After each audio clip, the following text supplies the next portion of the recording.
تصویریں امام خمینی کے اپنے مکان کی ہیں۔ یہ ماہ مبارک رمضان کا وہ زمانہ ہے جس میں آپ کی ملکی سیاست دانوں، حکام اور حکومتی سطح کے افراد، خصوصاً صدر جمہوریہ، وزیر اعظم اور چیف جسٹس، ساتھ ہی ساتھ پارلیمنٹ کے ممبران اور سپریم کورٹ کے ججز کو بھی افطار پر مدعو کیا تھا۔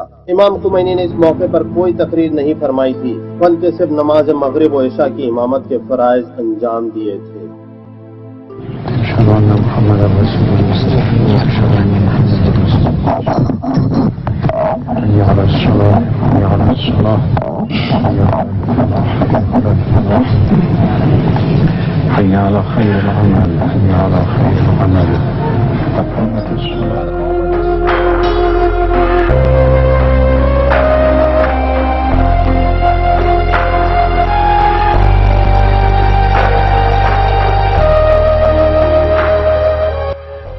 نماز کے بعد امام صحن میں تشریف لے گئے اور تمام مہمانوں کے موجود ہونے کے باوجود کھڑے رہے، جو اس بات کی علامت تھا کہ امام کو ابھی کسی کے آنے کا انتظار ہے جس کی آمد امام کے لیے نہایت اہم ہے۔ فوراً ہی صدر جمہوریہ سید علی خامنہئی تشریف لے آئے اور امام نے ان کو اپنے قریب چلے آنے کا اشارہ کر دیا اور خود بیٹھ گئے۔ یہ آئندہ آنے والے بہت سے اہم مسائل کی طرف اشارہ تھا۔ امام خمینی نے کچھ ہفتوں کے بعد اور اسپتال میں داخل ہونے سے پہلے آیت اللہ منتظری کے استعفے کو قبول کر لیا تھا، اور یہ امام کی طرف سے اپنی نیابت کی طرف آخری اشارہ تھا۔ ماہ رمضان کے بعد امام کی جسمانی حالت آہستہ آہستہ خراب ہونے لگی۔ سنیچر 23 مئی 1989 امام کی زندگی کا آخری دن تھا جو امام نے اپنے جماران کے دفتر میں گزارا۔ لیکن امام نے تحریک کی شروعات میں جس طرح حضرت ابراہیم نے شہنشاہی کے بت کو توڑا، اپنی راہ کے درمیان امریکہ کے بت کو توڑا، اسرائیل کے بت کو توڑا، اور وہ سلمان رشدی کا بت ایک مغربی دنیا کا ایک چھوٹا سا بت تھا جسے اسلام کے خلاف اور اسلام کی حقیقت کے خلاف کھڑا کیا گیا تھا، اسے بھی توڑ کر رکھ دیا۔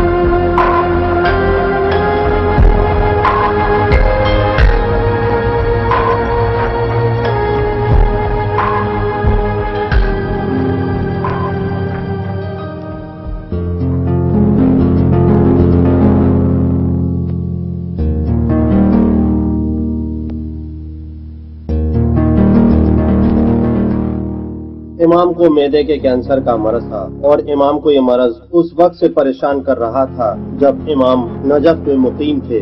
لیکن جیسے ہی اسلامی انقلاب کی رہبری کے لیے امام نے نجف سے ہجرت فرمائی، نامعلوم وجوہات کی بنا پر امام کا یہ مرض امام کے جسم سے یک بہ یک غائب ہو گیا تھا اور اب 10 سال کے بعد دوبارہ پیدا ہو گیا تھا۔ امام کے میڈیکل پینل کے مطابق 1979 میں جب اسلامی انقلاب کی رہبری کے لیے امام نجف سے باہر تشریف لائے تو امام کے جسم میں کینسر نے پھلنا پھولنا بالکل بند کر دیا تھا، اور اب 10 سال کے بعد 1989 میں دوبارہ امام کا مرض واپس پلٹ آیا تھا۔ امام کے مرض نے پھیلنا کیوں بند کر دیا اور دوبارہ کیوں شروع ہو گیا، اس کی وجہ امام کے میڈیکل پینل کی سمجھ میں کبھی نہ آ سکی، اور اسی وجہ سے آپ کو 24 مئی 1989 کو اسپتال میں داخل کر دیا گیا، جہاں آپ صرف 11 دن زندہ رہ سکے۔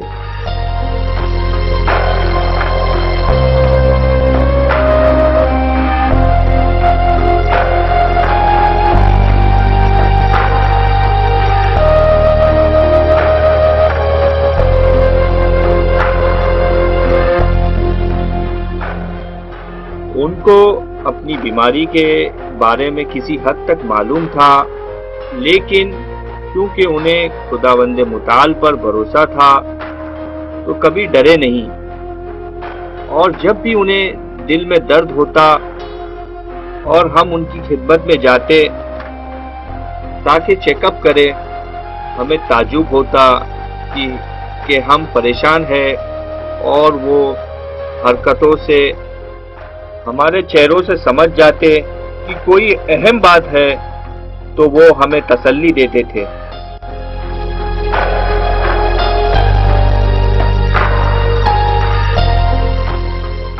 شاید میں نے اس 40-50 سال کے عرصے میں کہ جب سے میں ڈاکٹر بنا ہوں، ایسا مریض نہیں دیکھا جو اتنا منظم اور ڈاکٹر کے کہنے کے مطابق عمل کرتا ہو۔ مریض اور ڈاکٹر کے درمیان کبھی ایسا رابطہ نہیں دیکھا۔ ان میں در حقیقت میرے لیے جو دیکھنے لائق چیز تھی وہ یہ ہے کہ وہ ڈاکٹر کی ہر بات کے مطیع تھے۔ جیسے کہ پہلے کہا تھا، ایک ایسا عظیم و شان رہبر جس کی کافی شہرت تھی، جس وقت ڈاکٹر کوئی بات کہتا تھا تو وہ برابر عمل کرتے۔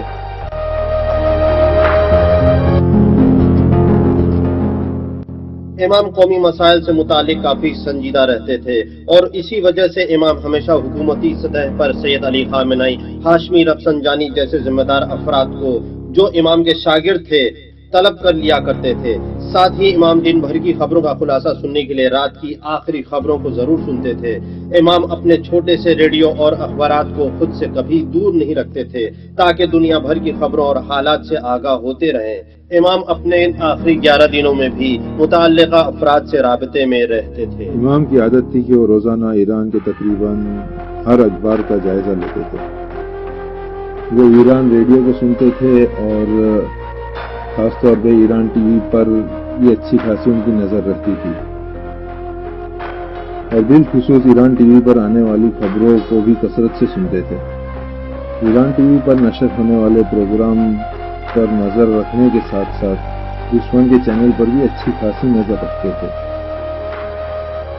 ان کی ہمیشہ یہ کوشش رہتی تھی کہ وہ اکثر نامچین اخباروں کے ایڈیٹوریل پڑھیں، چاہے وہ ایران کے اخبار ہو یا دوسرے ملک کے اخبار، اور بالخصوص امریکی اور اسرائیلی اخبار۔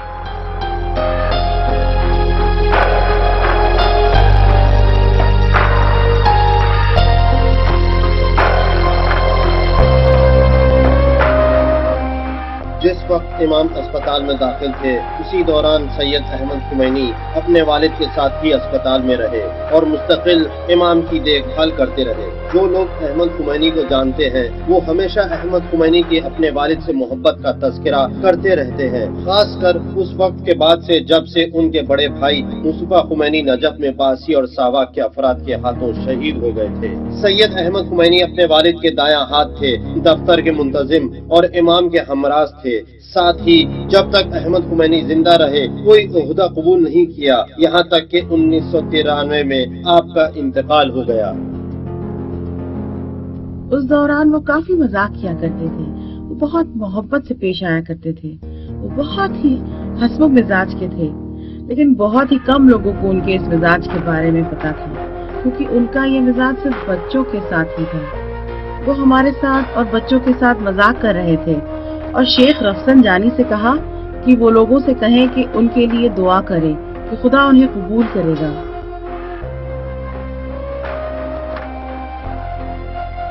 روح اللہ نے ایک دن بھی اپنی نماز قضا نہیں کی۔ اچھی خاصی عمر ہونے اور جسمانی طاقت کے جواب دے جانے کے باوجود بھی آپ کا اصرار یہی تھا کہ ویسے ہی نماز بجا لائیں جیسے عام حالت میں بجا لاتے تھے، جبکہ آپ کے آس پاس کے لوگوں کا یہی اصرار تھا کہ بیٹھ کر نماز پڑھیں، لیکن آپ کے اس اصرار کے سامنے مجبور ہو جاتے تھے کہ آپ کو کھڑے ہو کر ہی نماز پڑھنے دیں۔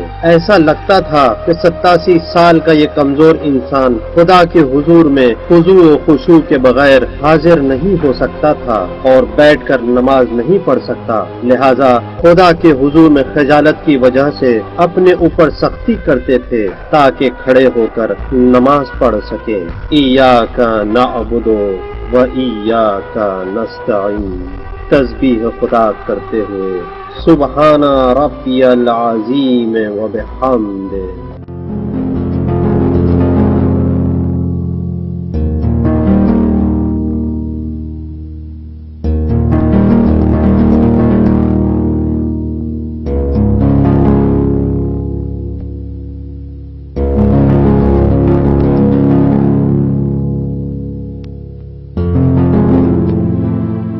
امام روزانہ اچھا خاصا وقت قرآن کی تلاوت میں گزارتے تھے اور اسی طرح دعا بھی کافی پڑھتے تھے۔ 10 سال کے عرصے میں کہ جو میں نے امام کی خدمت میں جمران میں گزارے، اس عرصے میں 2 مرتبہ مفاتیح الجنان پارا ہو گئی۔ حالانکہ امام اپنی کتابوں کو بہت سنبھال کر استعمال کرتے تھے اور بالخصوص مفاتیح کو، جو دعاؤں کی اہم کتابوں میں سے ہے۔ امام کو اس کتاب سے بے حد لگاؤ تھا اور اسے اتنا زیادہ استعمال کرتے تھے کہ اس 10 سال کے عرصے میں وہ کتاب 2 مرتبہ پھٹ گئی اور اس لیے ان کے لیے نئی کتاب لانی پڑی۔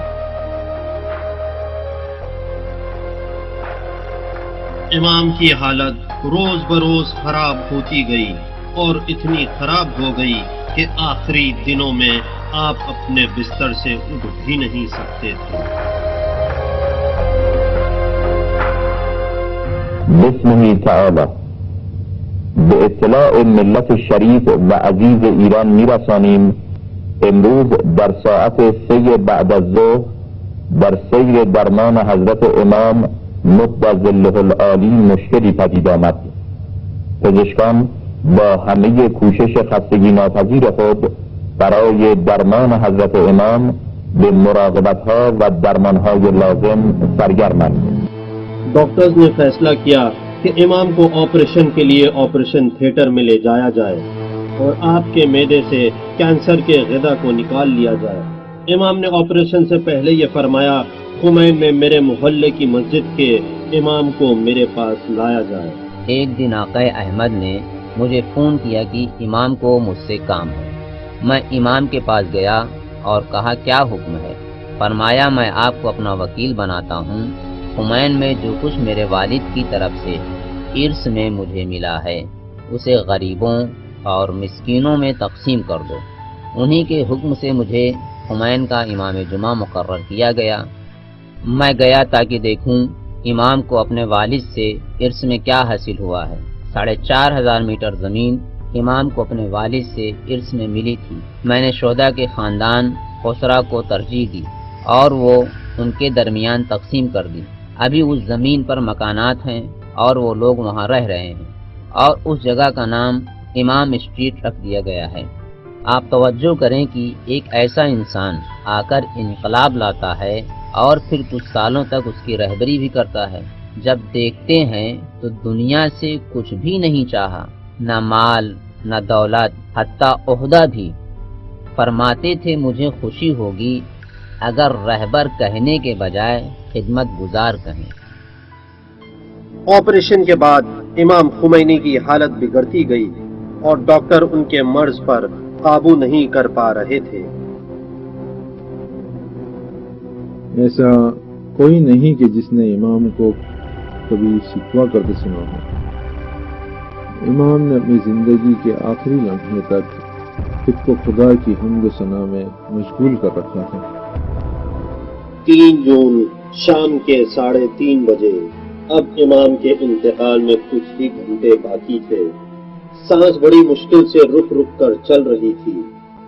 مرض کی شدت چہرے سے صاف معلوم ہو رہی تھی، لیکن اس کے باوجود امام کا بار بار یہی اصرار تھا کہ نماز مغرب و عشاء کو پڑھ لیں، اور یہ آپ کی آخری نماز تھی۔ بہت عجیب ہے کہ وہ حالت کہ جس میں امام کو اسپتال میں داخل کیا گیا تھا، ایک نلی ان کے منہ سے حلق میں ڈالی گئی تھی کہ کوئی بات تک نہیں کر سکے، لیکن امام نے اس حالت میں بھی مستحبات نماز کو انجام دیا اور اسی حالت میں نماز شب بھی پڑھی۔ اگر آپ اس فلم پر غور کریں، امام انگلی کے اشارے سے اسپتال کے بستر پر مستحبی نماز کو اس طرح پڑھتے تھے کہ قبلہ کی طرف اشارہ کرتے، آبرو کے اشارے سے اور سر کے اشارے سے رکوع و سجود کرتے، لیکن نماز کو کبھی ترک نہیں کیا۔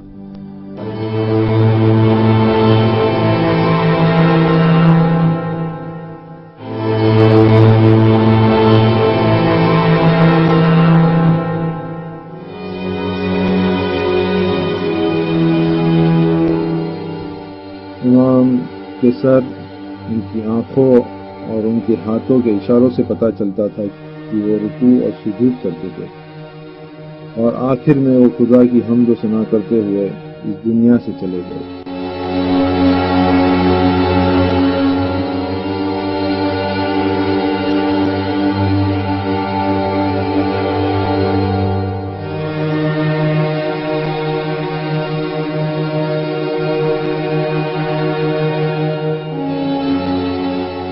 میں یہ کہہ سکتی ہوں، میں وہ آخری شخص تھی کہ جو ان کے آخری باہوش لمحوں میں ان کے سرہانے تھی، اور بے ہوش ہونے کے بعد انہیں دوبارہ ہوش نہیں آیا۔ انہوں نے مجھ سے کہا کہ جا کر سب کو اندر بلاؤ، تو میں کسی کو بھیج کر میں نے اپنی ماں، اپنے بھائیوں اور اپنی بہنوں کو اندر بلوایا، اور ہم سب کے سب ان کے ارد گرد جمع ہو گئے۔ ایک بہت تعجب کی بات تھی کہ ایسی حالت میں بھی انہوں نے 2 شرعی مسئلوں کا جواب دیا۔ میں نے ان کی زبان سے نکلنے والے آخری لفظ کو بھی سنا تھا۔ میں نے پہلے ان سے نماز کے بارے میں پوچھا تھا، نماز شب کے بارے میں۔ انہوں نے مجھے جواب دیا تھا، لیکن میں ان کے آخری الفاظ سمجھ نہیں پائی۔ پھر انہوں نے مجھے بتیاں بجھا دینے کو کہا۔ شاید وہ یہ سمجھ رہے تھے کہ ہم ان کی تکلیف برداشت نہیں کر پائیں گے۔ انہوں نے کہا کہ جو یہاں پر رکنا چاہے وہ رکے، اور جو باہر جانا چاہے وہ باہر جا سکتا ہے، اور پھر سے بتیاں بجھا دینے کو کہا۔ میری ماں اور میری بہنیں ایک ایک کر کے باہر چلی گئی۔ میں ان کی طرف مڑی اور ان کے چہرے کا بوسہ لیا۔ میں نے دیکھا کہ وہ اپنی انگلیاں ہلا رہے تھے۔ مجھے لگا کہ شاید وہ نماز پڑھ رہے تھے، خدا بہتر جانتا ہے۔ میں نے ان کی انگلیوں کے اشارے سے یہ اندازہ لگایا کہ وہ نماز پڑھ رہے تھے۔ میں نے بتیاں بجھا دی اور کمرے سے باہر چلی گئی۔ انہوں نے بھی اپنی آنکھیں بند کر لی، اور اس کے بعد دوبارہ انہیں کبھی ہوش نہیں آیا۔ ڈاکٹروں نے ہوش میں لانے کی بہت کوششیں کی۔ انہوں نے ساری ممکن کوششیں کر لی تاکہ ان کا دل دوبارہ دھڑکنے لگے۔ ڈاکٹروں نے کہا کہ امام نے کچھ لمحوں کے لیے اپنی آنکھیں کھولی تھی اور وہ آسمان کی طرف دیکھ رہے تھے۔ یہ ان کے آخری لمحات تھے۔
ہارٹ فیل کی وجہ سے انتقال نہیں ہوا تھا، بلکہ وہ دراصل معدے کی بیماری میں مبتلا تھے۔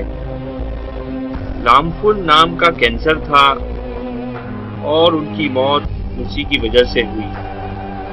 انتقال ہوا۔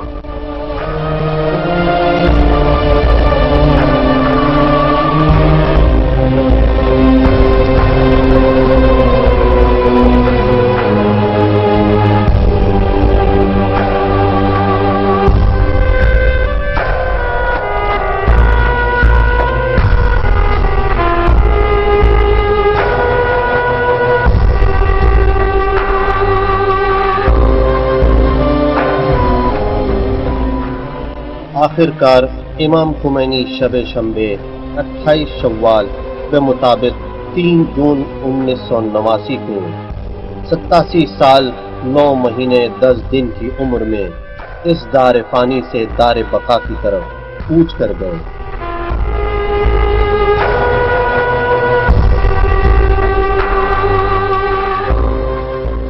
امام زمران میں کرائے کے مکان میں رہتے تھے اور اس دنیا سے رخصت ہونے تک اسی کرائے کے مکان میں رہے۔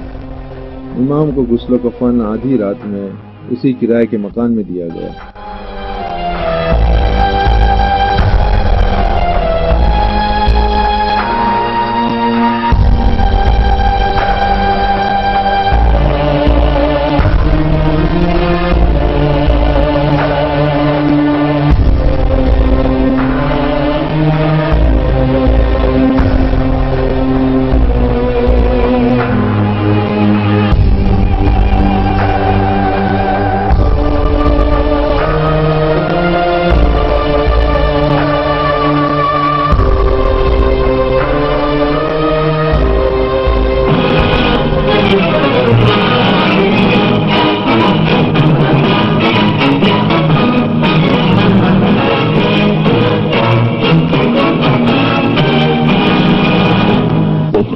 الرحمن الرحیم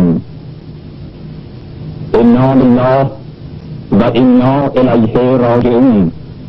روح بلند پیشوای مسلمانان و رهبر آزادگان جهان حضرت امام خمینی به ملکوت اعلی پیوست.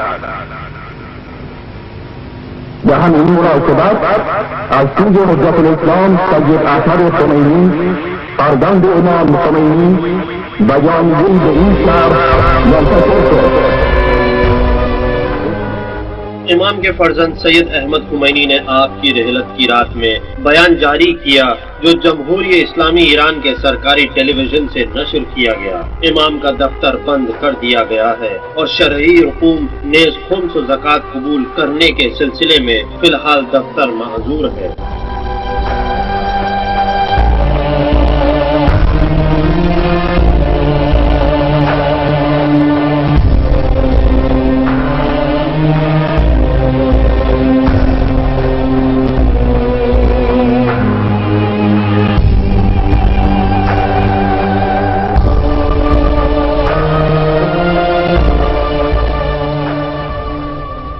اس وقت کئی لوگ تھے جو خربوں تومان امام کے دفتر میں دینا چاہتے تھے، لیکن سید احمد نے کہا کہ انہیں نہیں لاؤ کیونکہ اب امام یہاں نہیں ہے۔ جب امام خمینی اسپتال میں تھے، ایک عالم نے کچھ پیسے امام کے دفتر بھیجے تھے، لیکن کچھ دنوں بعد وہ پیسے انہیں لوٹا دیے گئے اور کہا گیا کہ سید احمد نے کہا کہ انہوں نے پیسہ لینا بند کر دیا ہے۔ سید احمد نے 800 ملین کا چیک حوض علمیہ کے سرپرست آیت اللہ فاضل لنکرانی کے حوالے کر دیا تاکہ اس سے طلاب کا شہریہ دیا جا سکے، اور کہا کہ امام کے بینک کے اکاؤنٹ میں جو پیسہ تھا وہ امام خمینی کے گھر والوں کی ملکیت نہیں ہے بلکہ قم کے حوض علمیہ کی ملکیت ہے۔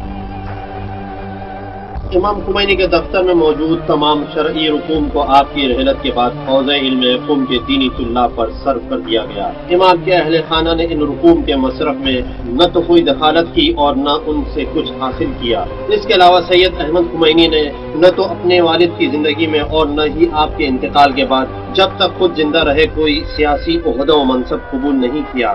آپ کا یہ عمل بذات خود مرجعیت کے وارث ہونے کا متعلق ایک قسم کا انقلاب تھا، جیسے کہ عام طور پر خیال کیا جاتا ہے کہ مراجع جتنا بھی اقتصادی، علمی اور سیاسی سرمایہ رکھتے ہیں اس کے اثر و رسوخ اپنے خانوادے کے لیے بطور میراث چھوڑ جاتے ہیں، لیکن یہ بات امام کے گھرانے پر صادق نہیں آتی، کیونکہ آپ کے گھرانے نے سیاسی اور اقتصادی اعتبار سے کبھی کوئی استفادہ نہیں کیا، جبکہ محبت و احترام کے لحاظ سے آپ کے گھرانے کو ایک بڑی منزلت حاصل ہے۔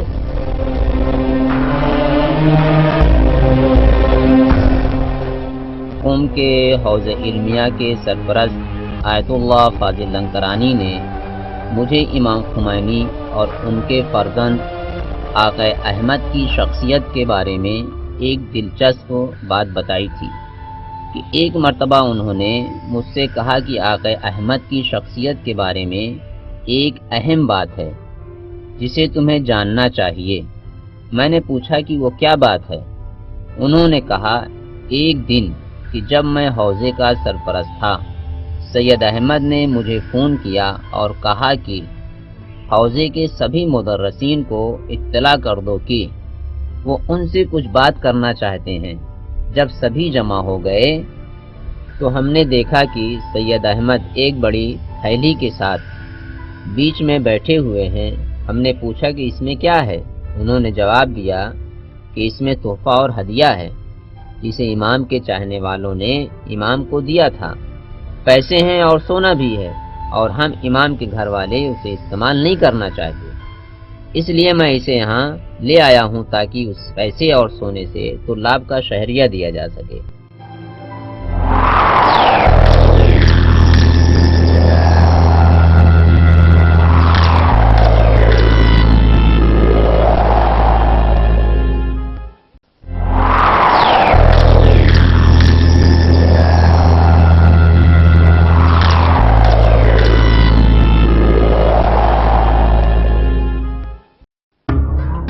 اتوار کی صبح کو رسمی طور پر امام کی رحلت کا اعلان کر دیا گیا، اور اس کے بعد عربی اور مغربی میڈیا نے بڑے پیمانے پر امام خمینی کے جانشین کے بارے میں سیاسی اظہار نظر اور تجزیہ و تحلیل شروع کر دیا۔ میڈیا میں امام کے جانشین کے بارے میں ایک پر اسرار کشمکش کو پیش کیا جا رہا تھا، اور اس کشمکش کے ملسس کے طور پر احمد خمینی، خامنائی اور رفسنجانی کو سامنے لایا جا رہا تھا۔ میڈیا کو یقین تھا کہ احمد خمینی اس دوڑ میں سب سے آگے ہیں اور ان کے امکانات زیادہ ہیں۔ امام خمینی کی رحلت کے چند گھنٹوں بعد ہی مجلس خبرگان کا ایک ہنگامی جلسہ منعقد کیا گیا، جس کا ہدف جمہوریہ اسلامی ایران کے لیے نئے رہبر کا انتخاب کرنا تھا۔ امام کے انتقال کے بعد خبرگان نے ایک میٹنگ بلائی۔ بحث ہوئی کہ رہبری گروہی صورت میں ہو یا فردی۔ گروہی نظریہ قبول نہیں ہوا، کیونکہ امام نے فرمایا تھا کہ فردی ہو نہ گروہی۔ اس کے بعد فرد پر بحث شروع ہوئی، اور آخر مجلس خبرگان نے مکمل اکثریت کے ساتھ ایک شخصیت کا جو باوقار، باصلاحیت، مدیر، مدبر، شجاع، فقیہ اور عدالت پسند اور آزادی پسند، یعنی حضرت آیت اللہ خامنائی مدظ اللہ العلی کو اسلامی نظام کی رہبری کے لیے حضرت امام رضوان اللہ تعالی علیہ کے بعد انتخاب کیا۔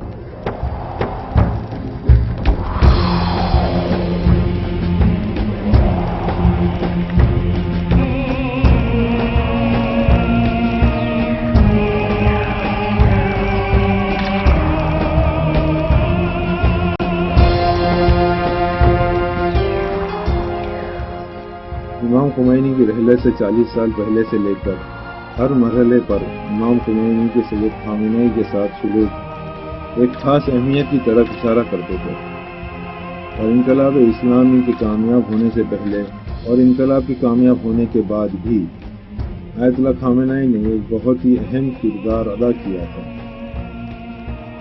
امام نے سخت حالات میں آیت اللہ خامنائی کے کاندھوں پر ذمہ داریاں رکھی۔ ایران کے صدر رجائی کی شہادت کے بعد کہ جس وقت کسی نے یہ سوچا بھی نہیں تھا کہ امام علماء کو صدر کے عہدے کے لیے انتخابات میں کھڑے ہونے کی اجازت دیں گے، ایسے وقت میں امام نے آیت اللہ خامنائی کو صدر کے انتخابات میں کھڑے ہونے کی اجازت دی، اور آیت اللہ خامنائی انتخابات میں جیت گئے اور ایران کے صدر بن گئے۔ اس وقت وہ دفاعی کونسل کے صدر تھے اور مسلح فوج کے ڈپٹی کمانڈر ہونے کے ساتھ ساتھ تہران کے امام جمعہ بھی تھے۔ دوسرے کام میں بھی امام ان پر بہت بھروسہ کرتے تھے اور شرعی رقوم کو خرچ کرنے کی ذمہ داری بھی انہیں دیتے تھے۔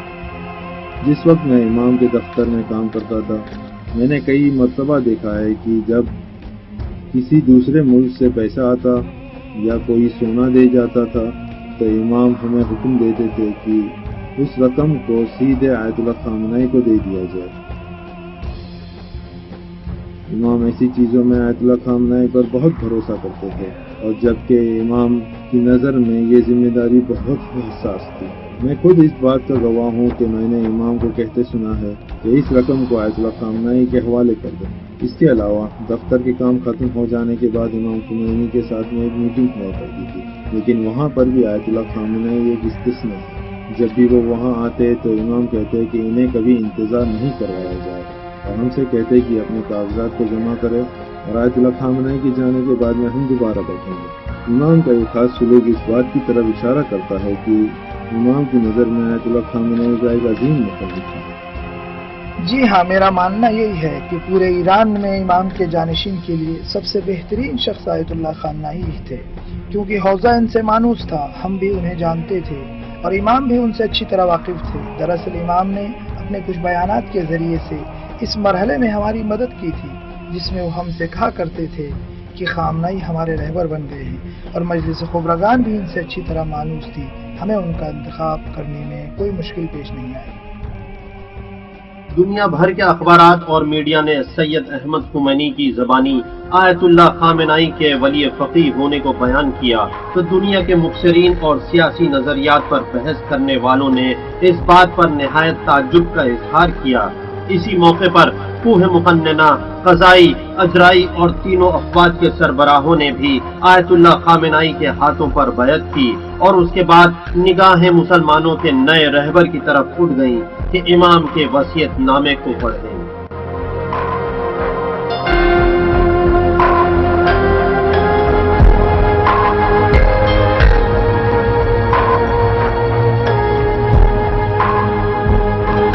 دلی آرام و قلبی مطمئن و روحی شاد و ضمیری امیدوار به فضل خدا از خدمت خواهران و برادران مرخص و به جوی سوی جایگاه ابدی سفر می‌کنم و به دعای خیر شما احتیاج مبرم دارم و از خدای رحمان و رحیم می‌خواهم که عذرم را در کوتاهی خدمت و قصور و تقصیر بپذیرد.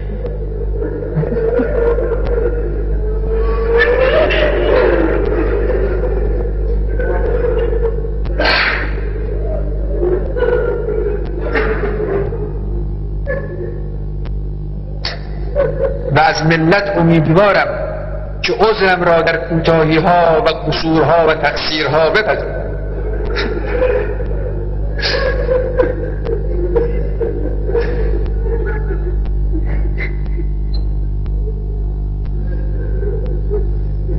و با قدرت و تصمیم اراده به پیش روند و بدانند که با رفتن یک خدمتگزار در سد آهنین ملت خللی حاصل نخواهد شد.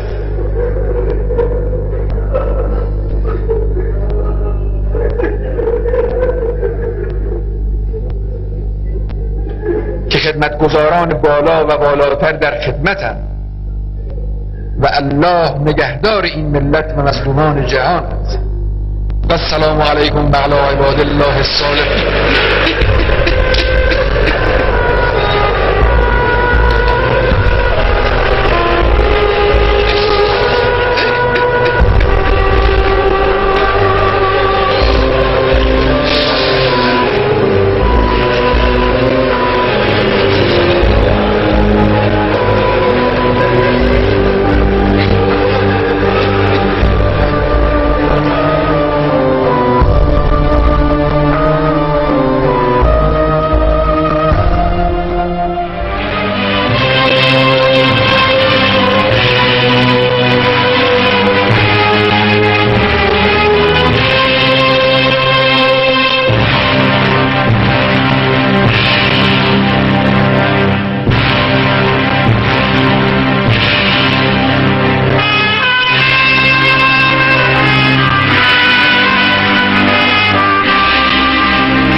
بروز منگل صبح میں امام خمینی کے جنازے کو مسلح تہران میں منتقل کر دیا گیا اور جیسے ہی خبر چاروں طرف پھیلی سڑکیں لوگوں سے بھر گئیں اور 2 گھنٹے کے اندر ہی نظر مسلح تہران اور اس کے آس پاس 20 لاکھ سے زیادہ افراد جمع ہو گئے تاکہ اپنے امام کا آخری دیدار کر لیں اور ان کو آخری بار خدا حافظ کہہ لیں۔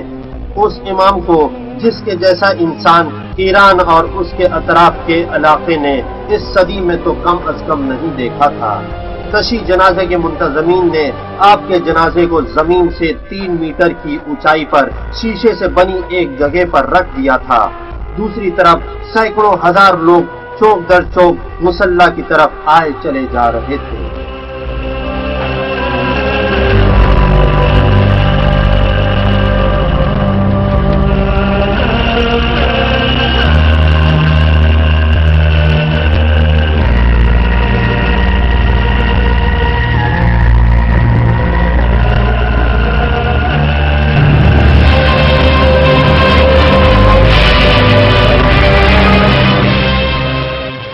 تہران نے اس روز و شب کو دیوانہ وار بسر کیا۔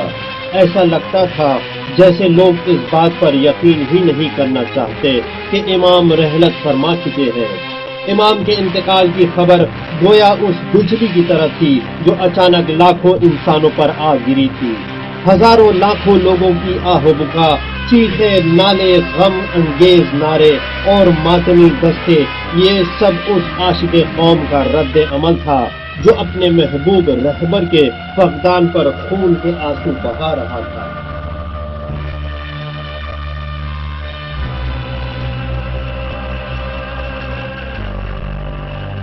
امام کے جنازے کے چاروں طرف سیاہ لباس میں ملوث اور ماتم کرتے ہوئے لوگوں نے غم و اندوہ، گریہ و بکا کا ایک ایسا منظر مصلی قدس کے خاک پر رقم کیا تھا جس کو اس صدی میں اس سے پہلے کبھی نہیں دیکھا گیا تھا۔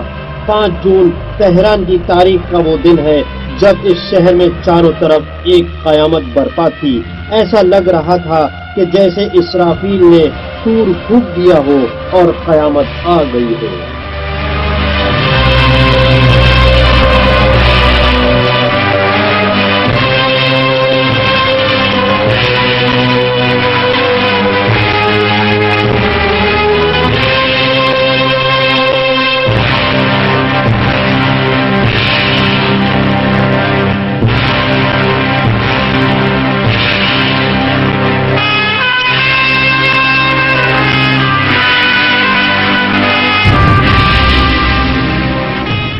ہر آدمی امام کے جنازے پر نماز میت پڑھنے کی تیاری کر رہا تھا۔ کئی کلومیٹر لمبی صفیں تشکیل ہو گئی تھی۔ عربی ممالک اور بہت سے دنیا کے دوسرے حصوں کے اداروں کے ذمہ داران اور سیاسی اور روحانی شخصیات کا اجتماع اس موقع پر اپنے وجود کا احساس دلا رہا تھا۔ دنیا بھر سے افراد آتے گئے اور اس غمگین اور الم اندوہ میں ڈوبے ہوئے لوگوں کے سیلاب کے ہمراہ ہوتے گئے۔